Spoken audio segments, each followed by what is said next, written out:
네, 안녕하세요. 루채널 루루입니다. 오늘 시황 관련 좀 말씀을 드릴 거고, 먼저 나스닥 먼저 말씀을 드릴게요. 우선 앞전에 이제 어느 정도 좀 상승이 좀 가팔랐죠. 그렇기 때문에 분명히 어느 정도 행보 구간이 좀 필요해요. 그래가지고 지금 현재는 위에는 저항 맞고, 그리고 하단은 어느 정도 지지를 해주는 모습인데, 요 정도에서 이제 박스권을 좀 그리는 그런 모습이다. 이렇게 좀 보여지고 있어요. 추가로 더 내려오더라도 앞전에 좀 강한 저항이었죠. 강한 저항이면서 지지가 됐던 13,100포인트 이 정도까지는 내려오더라도 지지할 가능성은 매우 높다. 그래서 박스권을 유지하면서 옆으로 횡보를 해주는지 그 정도 봐주시면 될 것 같고요. 미증시는 2분기 굉장히 중요해요. 2분기에 이제 아무래도 나스닥을 이끄는 이제 빅테크들이 이제 좀 실적이 잘 나오는지 그 정도에 따라서 좀 방향성 좀 바뀔 가능성이 있어요. 그래서 실적 계속 좀 봐주셔야 될 것 같고요. 자, 국장은 좀 이슈가 좀 여러 가지가 있다 보니까 나스닥처럼 저렇게 크게 버티지 못했어요. 국장 같은 경우는 뭐 한 주 정도 더 봐야 된다라고는 말씀을 드렸었는데 아무래도 이제 고용지표 이런 부분들도 있었고 그리고 예상치 못했던 게 하나 나오긴 했었죠. 새마을금고건이 있었고 자 그런 부분들 그리고 뭐 GS건설 건도 있었고 그러면서 업종별로 전체적으로 섹터가 좀 많이 좀 눌리는 그런 모습이 좀 나왔습니다. 자 그래서 이번 주는 사실 여기를 좀 지켜줬으면 싶었어요. 사실 61선까지는 좀 지켜줬으면 좀 다행이다라고 생각을 했는데 자 마지막 금요일날 이제 61선을 갖다 이탈하면서 완전히 내려오는 모습으로 바뀌었고요. 자 그러면 이제 지지해야 되는 곳은 앞전에 저항이었었던 자 저항이었었던 그리고 지지받았었고 나름 버텨줬었던 그런 자리가 여기에요. 그게 이제 2500포인트고 자 2500포인트는 또이 자 보시면은 121선이 지금 올라와 있죠. 맞물리는 자리이기 때문에 웬만해서는 2500선은 지켜줄 가능성이 높다고 봅니다. 뭐 특별한 이슈가 있지 않은. 근데 만약에 이렇게 강한 지지선을 갖다가 이탈을 한다면은 좀 빠르게 내려갈 수가 있어요. 그때부터는 뭐 반대 매매도 나올 수도 있고 뭔가 여러 가지 악재들 없는 악재까지도 이제 뉴스화를 시켜가지고 강하게 누를 가능성이 있습니다. 그래서 2500선은 무조건 지켜줘야 되고 이게 이탈한다면은 사실 좀 크게 좀 흔들릴 가능성이 좀 있어요.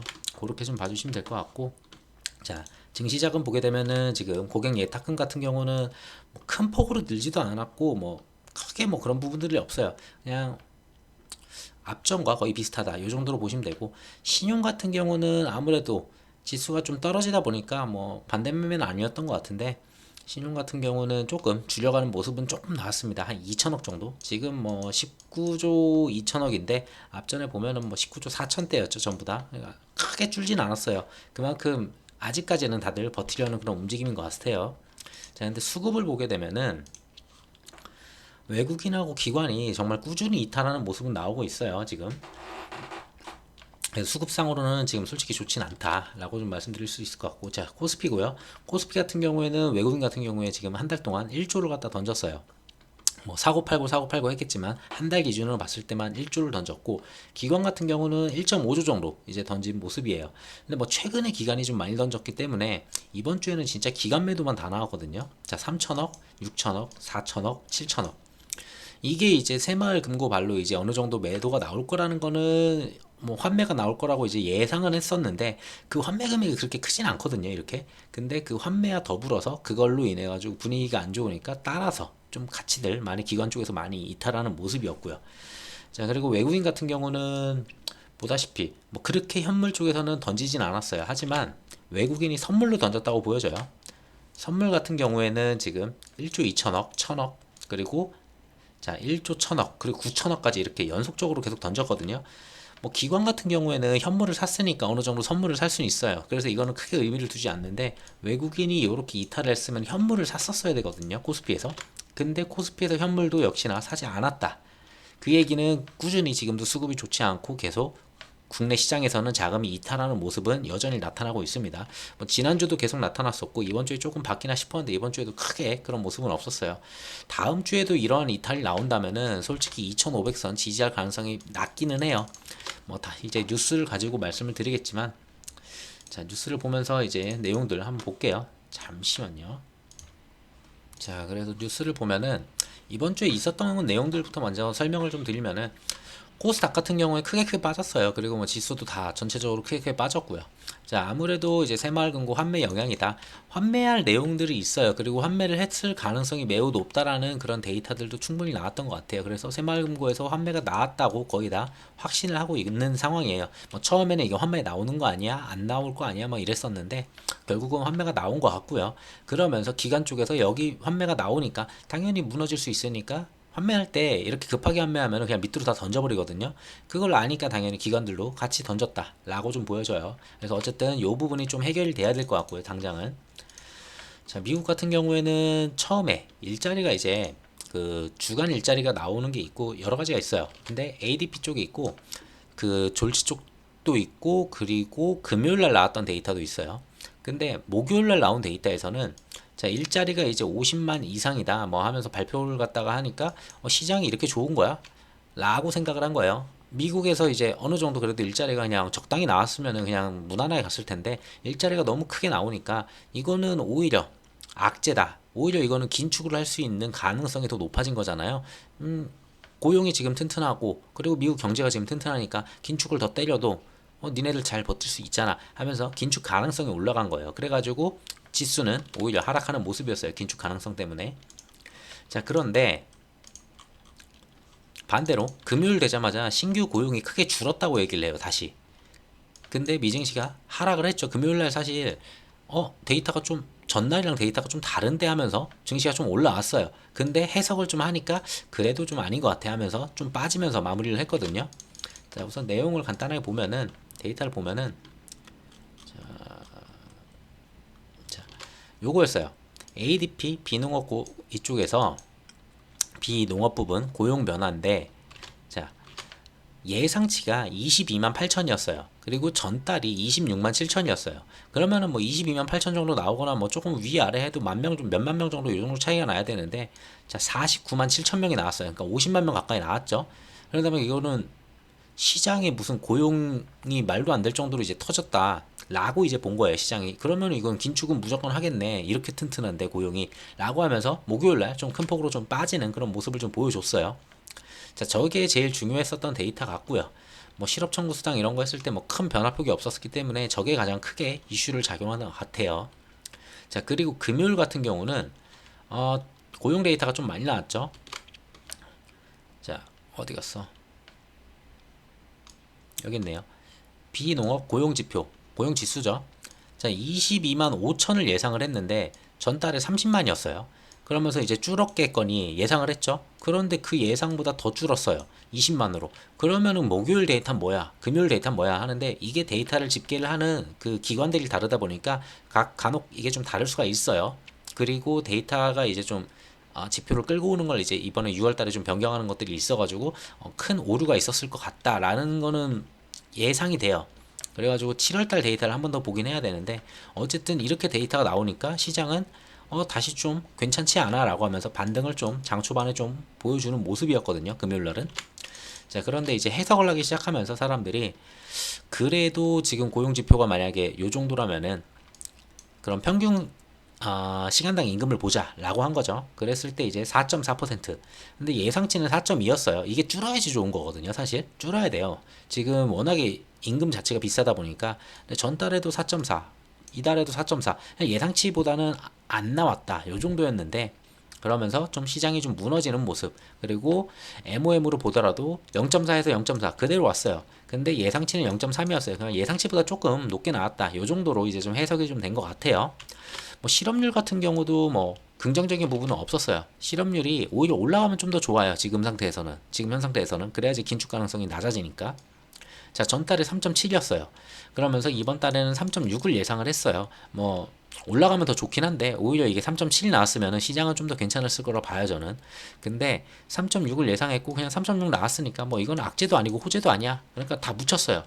다 묻혔고 결국은 시장을 움직였던 거는 자, 목요일 날 있었던 그 49만 7천짜리 요 데이터랑 요걸로 무너뜨렸는데 다시 한번 좀 띄워볼까 하면서 비농업 지수 20만 나와가지고 좀 괜찮네 했었는데 시간당 임금이 좀 안 좋았다. 이 정도로 좀 해석할 수 있을 것 같아요.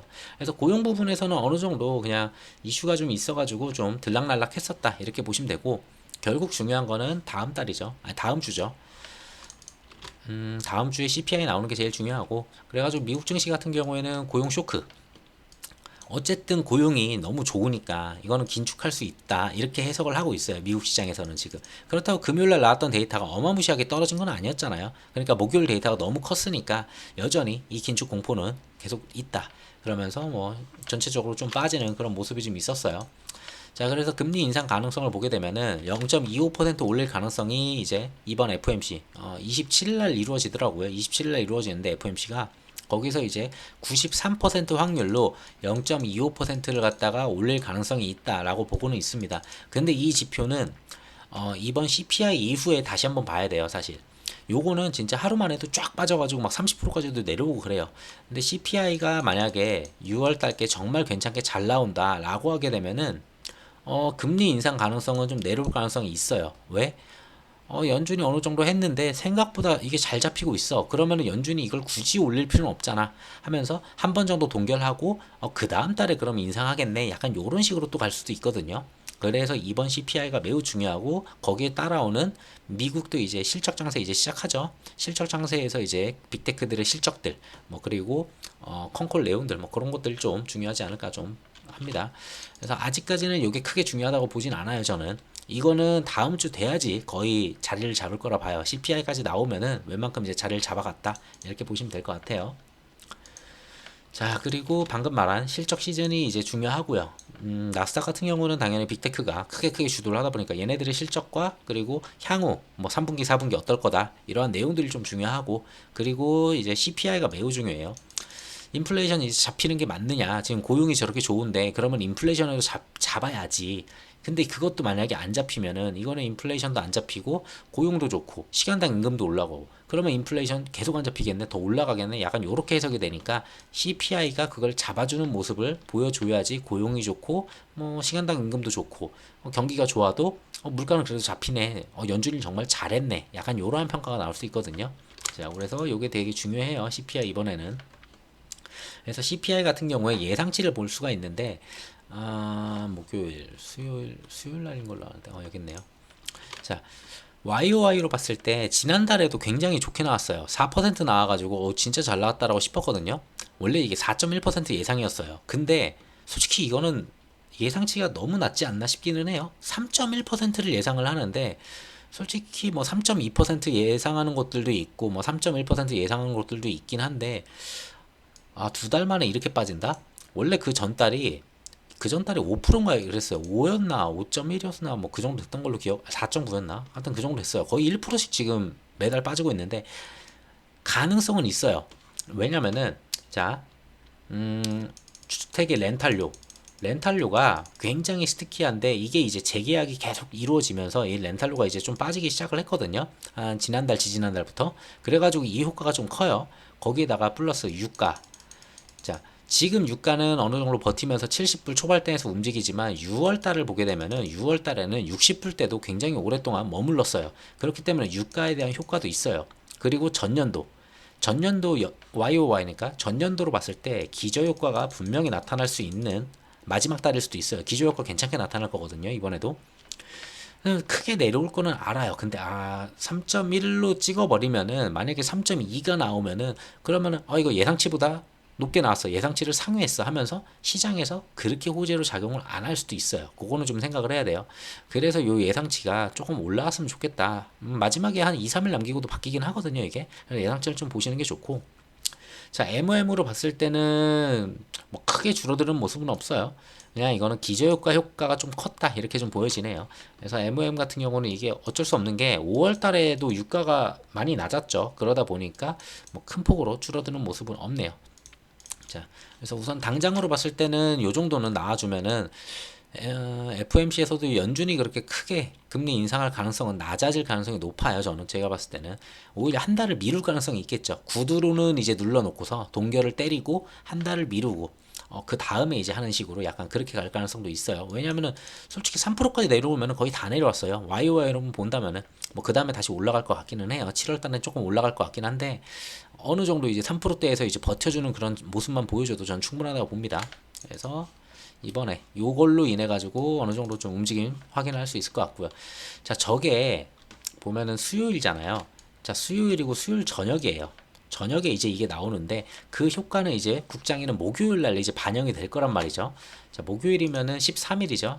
근데 옵션 만기일이 또 13일이에요, 우리가. 그래가지고 변동폭이 좀 클 수가 있어요. 13일 날, 목요일 날. 자, 그리고 그 다음날 또 금요일이에요. 금요일 날은 솔직히 투심 자체가 좀 많이 내려가 있는 날은 맞아요. 그래가지고 요때 조금 집중해서 보셔야 된다. 그 정도 좀 말씀드릴 수 있을 것 같고요. 자, 그리고 또 목요일 날 그 내용이 나와요. 금통위에서 뭐 이제 금리 인상 여부를 갖다가 결정을 하는데 사실상 저는 전에도 말씀드렸지만 동결 가능성 매우 높아요. 한국 같은 경우는 아무리 미국이 금리를 더 올린다 하더라도 금리를 더 올릴 가능성이 낮다고 보고 있어요. 왜냐면은 우선 한국의 CPI 같은 경우는 이미 지금 2%대예요. 자, 2%대를 달리고 있기 때문에 어느 정도 인플레를 거의 다 막아냈어요.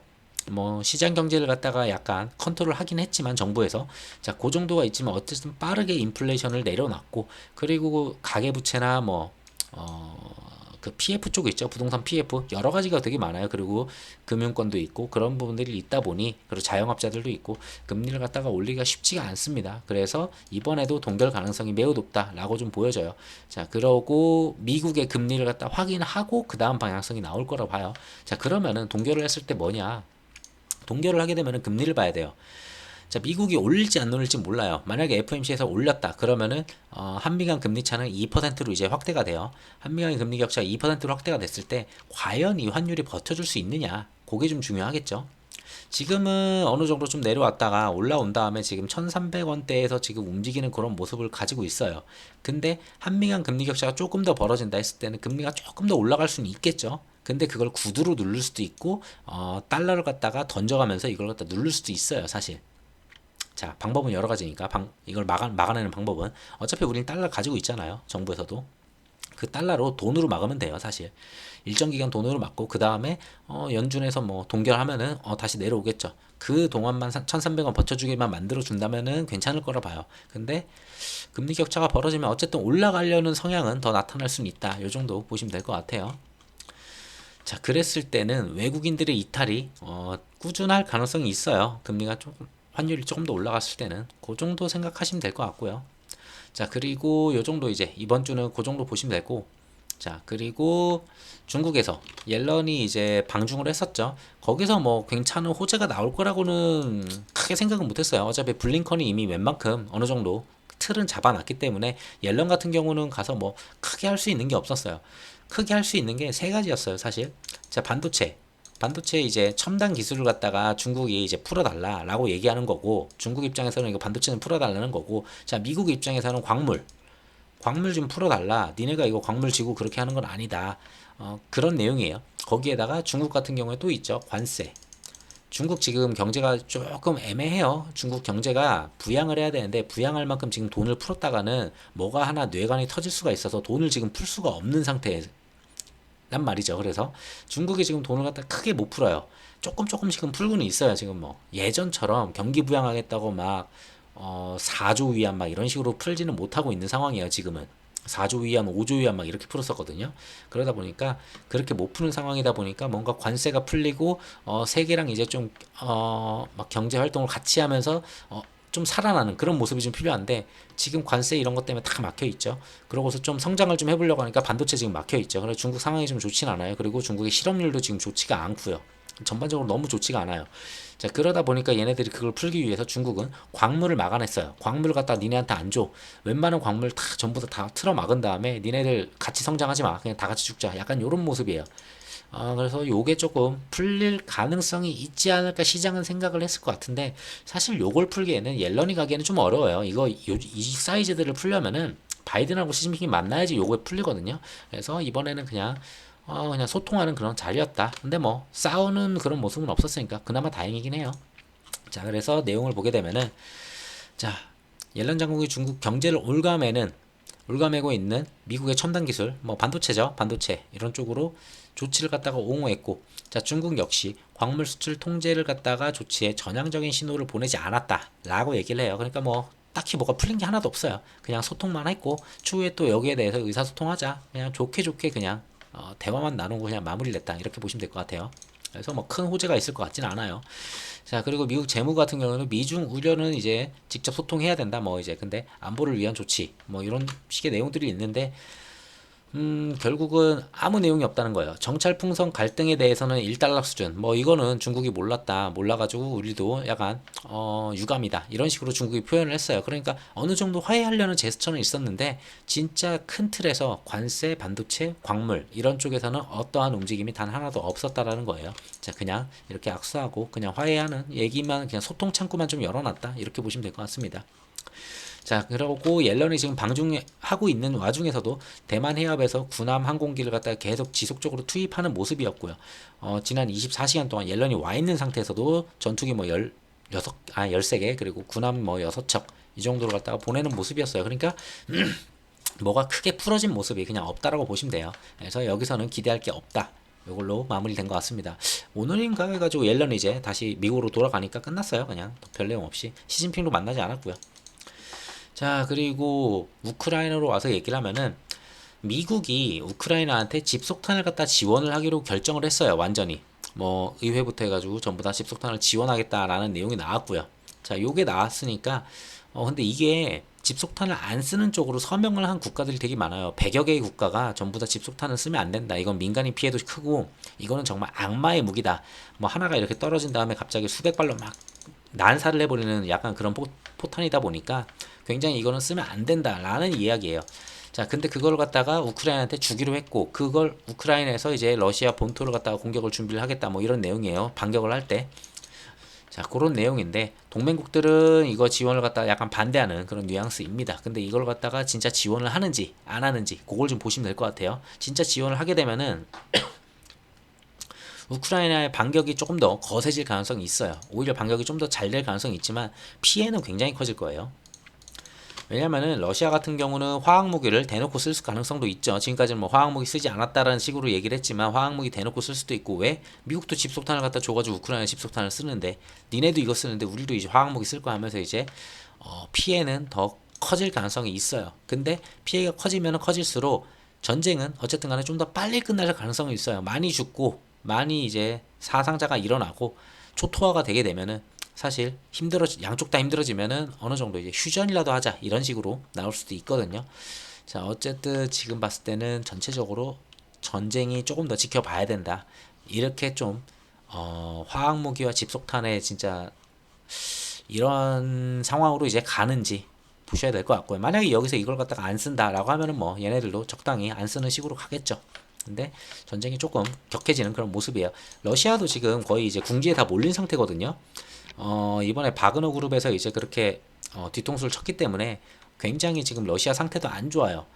자, 그러다 보니까 젤렌스키가 7일날 튀르키예 이제 대통령을 이제 만났어요. 에르도안을 만났고, 원래는 거기서 이제 흑해 곡물 협정을 갖다가 이야기를 하려고 했어요. 이게 10 며칠날 17일 정도면은 이게 종료가 돼요. 근데 러시아가 이걸 종료시켜 버리면은 인플레이션 또 올라갈 수 있고, 곡물을 갖다가 막 유럽 쪽 서쪽으로 이제 내륙으로 옮겨가지고 이제 나가야 되니까 비용도 더 커지고, 그러니까 전 세계적으로 안 좋고, 그러니까 자, 튀르키예 이제 중재자 역할로 니네가 좀 중간에서 좀 중재하면서 튀르키예 곡물협정 이제 좀 풀어달라고 좀 얘기를 해라, 이런 얘기를 하려고 했어요. 자, 그러고서 이제 만났죠. 만나고 났는데 그 얘기는 쏙 빠졌어요. 지금 곡물협정이고 뭐 그런 거 없고, 원래는 푸틴의 친구로 유명하죠. 튀르키예 에르도안이 푸틴의 친구예요. 지금까지 러시아를 지지해 왔었고, 그러니까 우크라이나가 나토에 가입하려고 했었던 거를 계속 반대하던 곳이 튀르키예요. 근데 그걸 지지한대요. 지금 갈아타는 모습이에요. 갑자기 터키가 양쪽을 갖다가 이렇게 저울질 하다가 지금 이번에 바그너 그룹 그 상태도 보고 전체적으로 러시아 내부 상황을 보니까 이거 푸틴 안 되겠네라고 생각을 한 것 같아요. 그러면서 갑자기 우크라이나를 지지하기 시작을 했어요. 나토 가입을 지지했다는 거는 나토 지금까지 몇 명이 지금 반대를 했기 때문에 좀 안 됐던 건데, 가능성도 있어요. 만약에 우크라이나 나토에 이제 가입이 되면은 이제 얘기는 확 달라지거든요. 자, 그러면서 어쨌든 줄타기를 하는 모습입니다. 자, 그러니까 뉴스에서는 이런 얘기들이 나오죠. 에르도안이 이제 푸틴 등에 칼을 꽂았다. 우크라이나 나토 가입 자격이 이제 충분해졌다. 약간 이런 식으로 갑자기 확 돌아선 거예요. 그래서 제가 봤을 때는 곡물협정 안 될 가능성도 있다고 봐요. 러시아 지금 삔또가 상해가지고 그냥 안 해 이러고서 전부 다 안 해 이래버릴 수도 있거든요. 그러면은 솔직히 인플레이션 좀 올라가는 거는 걱정은 좀 하긴 해야 돼요. 어느 정도 좀 올라갈 수 있다. 곡물 쪽이나 뭐 이런 쪽에 또 그럴 가능성이 좀 있죠. 자, 어쨌든 그거보다 더 중요한 거는 이제 원래는 러시아의 푸틴이 튀르키예를 방문하려고 했어요. 예정이 돼 있었어요. 거기서 이제 곡물 협정 또 얘기를 하고 얘기를 중재자 역할로 하려고 했었는데 푸틴이 튀르키예 방문이 확실치 않다. 지금 약간 삐진 모습이죠. 내용상 지금 갑자기 우크라이나의 나토 가입을 갖다가 지지한다고 하니까 푸틴은 지금 벙쪄 있는 상태예요. 지금 안 그래도 바그너 그룹한테 지금 한 대 맞고서 지금 내부적으로도 지금 좋지가 않고 자기를 갖다가 자신의 리더십이나 이런 쪽에서도 굉장히 크게 흔들리고 있는데 여기서 튀르키예까지 손절을 치고 있는 모습이니 푸틴의 위치가 지금 좋진 않다. 그렇기 때문에 오히려 조금 전쟁이 격화가 되면은 거기서 이제 휴전하려는 그런 모습이 나올 수도 있다라고는 봐요. 자, 그러면서 요렇게 전쟁이 좀 끝날 수도 있겠다라는 기대감은 있는데 그거는 좀 봐야 되겠죠, 사실. 자, 어쨌든 이런 내용들이 있었고 결국은 우리는 다음 주에 봐야 되는 거는 아까 앞서서 말씀드렸던 CPI 결과에 따라서 패드워치에서 금리 인상 가능성이 얼만큼 내려갈 수 있는지 지금 93%죠. 93% 확률로 지금 금리 인상 가능성이 있는데 자, 요게 얼만큼 내려가는지 그 정도 봐주시면 되고요. 그리고 채권까지 보신다면은 채권 금리가 얼마나 또 떨어져 주는지 그 정도 보시면 되고 그 정도면 될 것 같아요. 미증시는 그 다음부터는 이제 나스닥에서 이제 실적이 그 다음 주부터 나오니까 제대로 된 실적들은 그 다음 주에 좀 보시면 될 것 같고요. 그래서 이번 주는 가장 크게 볼 거는 CPI 말고는 없는 것 같아요. 자, 그리고 2분기 실적 이제 개막이 됐죠. 한국도 똑같이 개막이 됐고 한국 같은 경우는 또 추가로 봐야 되는 게 새마을금고발로 해가지고 얼마만큼 조금 이게 타격이 있는지 제가 봤을 때는 이거 그렇게 큰 타격이 없거든요. 어차피 정부에서 이거 다 틀어막고 있어가지고 지금 터지는 족족족 다 막고 있어가지고 지금 뉴스 몇 가지 봤을 때는 이제 새마을금고만 그 금융위가 아니죠. 금통위도 아니고 어디야? 금감원 쪽에서 이제 관리를 안 해왔던 곳이에요, 사실. 금융권 중에서. 근데 그쪽에서 이제 관리를 들어간다라고 하고 있고, 그게 만약에 진짜로 관리가 들어간다면은 여기는 뭐 내부적으로 뭐 100개 있었으면은 뭐 30개로 지점 확 줄이고 개선시켜야 되겠죠. 뭔가 개선시키면서 채권 전부 다 빨리빨리 정리하고 얘는 정리하는 그런 과정들이 나타나지 않을까 싶어요. 그러면서 빠르게 마무리가 되지 않을까 싶어요. 그리고 뭐 GS건설도 뭐 그렇게 크게 뭐 그럴 이슈는 아닌 것 같아요. 그냥 단발적으로 그냥 건설 쪽에서 이제 좀 타격을 좀 살짝 줬지 않나 요 정도였던 것 같고 PF도 뭐 지금 터지는 그런 모습 없으니까 요거는 단기적으로 뭐 한 일주일 뭐 길면 한 2주일 안에 이제 전부 다 해소될 만한 그런 내용이라고 전 보고 있습니다. 결국은 중요한 거는 2분기 실적이고 결국은 CPI고 금리 인상 가능성이 있는 FOMC 요 정도 그냥 생각하시면 돼요. 결국은 CPI 효과가 FOMC한테 적용을 할 거니까 요게 이번 주는 정말 중요하죠.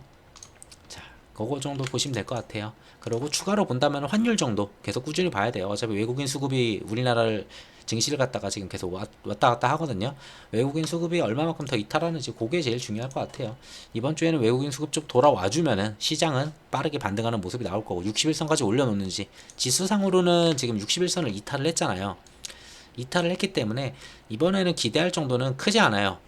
버텨주면서 여기서 저항을 맞을 거거든요. 61선 저항을 맞을 거예요. 근데 이걸 올라타는지 정도만 61선 위로 올라타면은 충분히 여기서 우선은 횡보할 수 있겠다. 이 정도 시각으로 볼 수 있고요. 근데 61선 저항을 맞고 자 61선은 이렇게 가겠죠. 자 61선 저항을 맞고 다시 눌리는 모습. 요건 정말 이제 최악으로 가는 모습이거든요. 그랬을 때는 결국은 2500포인트 완전히 지지하는 그런 테스트가 이제 필요하고요. 그랬을 때는 2500 지지하느냐 했을 때 120선 이제 지지하느냐 이렇게 보면서 요 안에서의 박스권 움직임 이제 다시 이어갈 가능성이 있어요. 사실 요 안에서의 박스권이 계속 되긴 했었어요. 앞전에서도. 그러면서 잠깐 넘었던 거죠. 어떻게 보면은 일시적으로 2600을 잠깐 넘고 다시 들어왔다 이렇게 생각하는 게 오히려 마음 편해요. 그러면서 2600이 저항이 된 건 맞아요. 그러면서 2550까지도 저항이 생길 거냐 요거는 이번 주에 확인을 하시면 될 것 같아요. 2550 이 60선에 저항이 생긴다면은 결국은 더 박스를 작게 그린다면 요 박스권 안에서 놀 거예요. 2500에서 2550 그러면서 2500을 갖다 지지하는 모습이 계속 이어져야 되겠죠. 여기마저 이탈하면은 솔직히 이거는 시장이 이제 하락장으로 가는 약간 그런 추이니까 그거만큼 지켜주는지 계속 확인하시면 될 것 같아요. 외국인 수급이랑 환율을 계속 보시고요. 자, 영상 여기까지 하고 마무리하도록 할게요. 영상 들어 감사합니다.